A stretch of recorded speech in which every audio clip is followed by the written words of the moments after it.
And the Czar is out coaching everyone on the film room. Get him, Czar. Check out Game 7 at Solomon Monday night, 9 o'clock Eastern. The coaches and players watch the game live, and then you'll be able to see how they break it down from their perspective. All right, let's talk about Harrison Barnes here. And the reason why his poor offense is really sticking out is because he was so good in games 3 and 4, scoring a total of 32 points, but now just 5 points over the last 2 losses. Jared, unbelievable. He's been good the last 2 years, guys, that he's been getting so many open shots. I go back to early in the season, Brent, you and I were talking about last game where in Philadelphia, looked like they're going to win that ball game. Swing, corner 3, right in front of Philadelphia's bench, shot the ball with confidence. Now he's getting those same wide open shots, and it's really mind-boggling to me that you're not shooting the ball with confidence. He's not leaving. It's like he's shooting the ball and bringing it back. So I'm saying to myself, what's been different, to your point, Jared, from games 1 and 2, where you're getting these same, wide open. He can have a couple of teams, look at the paper, and then take the shot, but not shooting it with confidence.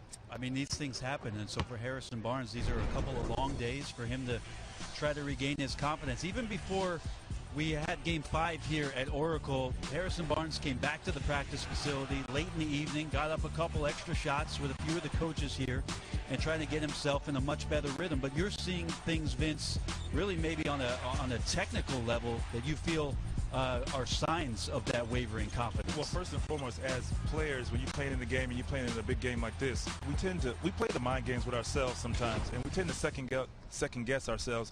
For me, I would like to see him just stick to his mechanics. I think when he shoots the ball, you can show plenty shots of his where he's just trying to get it over with as quick as possible because he knows he's not making shots. So he just needs to leave it up there, shoot it with confidence, and deal with the result. I think that's the biggest thing for us is that we play the mind game and we're trying to adjust as we're shooting sometimes. And you say, oh, should I leave it up? Should I shoot it higher? Should I shoot it straight or whatever? Just be yourself. And I think right now, every time I watch him shoot, I knew how it's going to look. It's not like the pretty shot that we've seen before, like you said, against Philadelphia. Should we say it on 3D? 1, 2, 3. Leave it. Well, from 3D TV, we go inside Oracle. Steve Kerr taking the podium right now. Imagine this. They lost 9 games in 82 games of the regular season. Lowell in the front. They're on the verge, potentially, of losing 9 games in their 24th playoff Democrat. Steve, after Game 6, Klay Thompson said if you guys don't win this championship, the season would be a failure, and the failure is his word. Do you feel that way? Yeah, but you guys suckered him into that question. I didn't. I was very Somebody quiet. did. Okay, Somebody I'll did. get him. Yeah.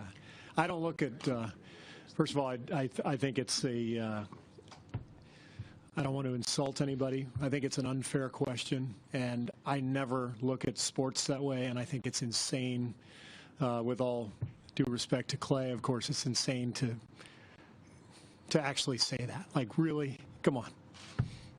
Monty? Monty Poole, CSN Bay Area. Steve, can you give us an idea of what the agenda was for Andre today and his status for tomorrow's Game 7? Yeah, we had a film session and a walkthrough. And then once we were finished with our walkthrough, he went and got treatment, and we had a light practice that he did not take part in. He got treatment instead, and he should be good to go tomorrow. He's feeling pretty well. Hopefully another 24 hours, and he'll be even better.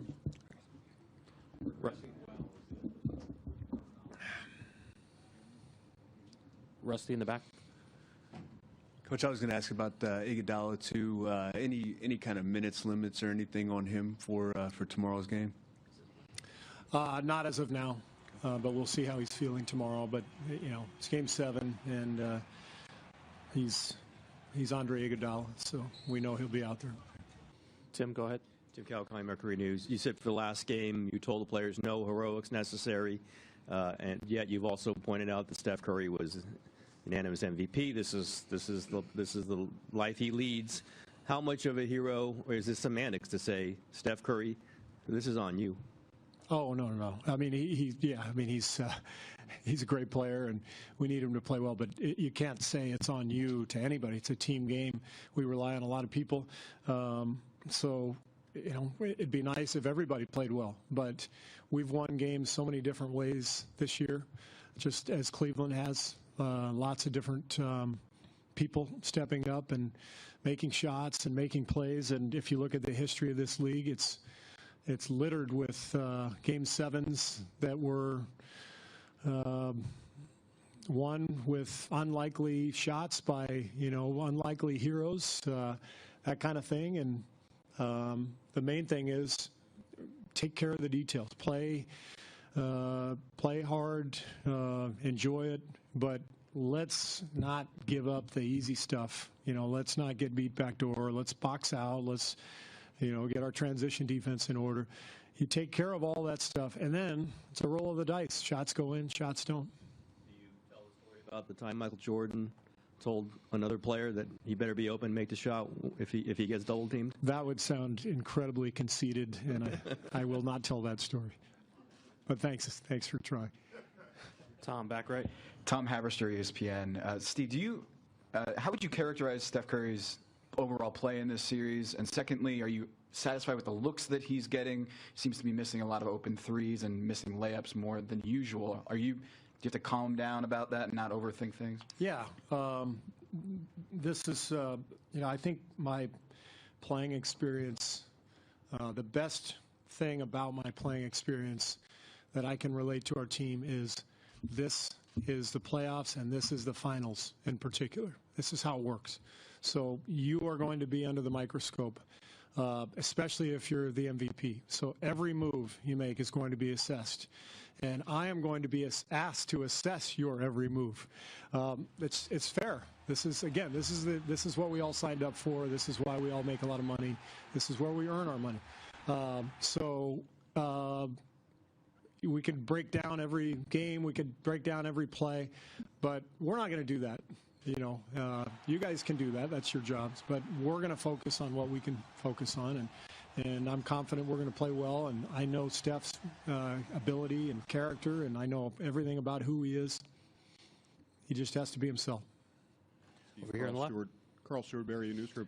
It seems like Cleveland is trying to take advantage of your defensive switching to create mismatches, and you had a lot of situations where LeBron has actually been matched against Steph.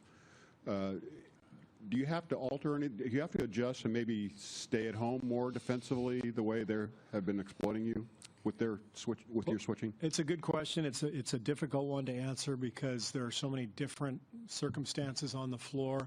It kind of depends on who else is on the floor.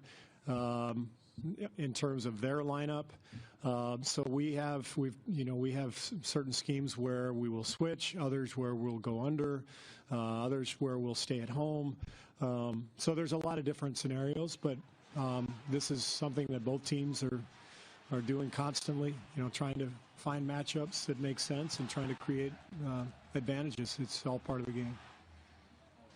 Do you think that they're trying to make Steph work extra hard on the defensive end? Oh, sure. And that's something that most teams try to do. It makes perfect sense. Guy's that good of a shooter and that good of a player. You make him work hard at the defensive end to try to wear him down.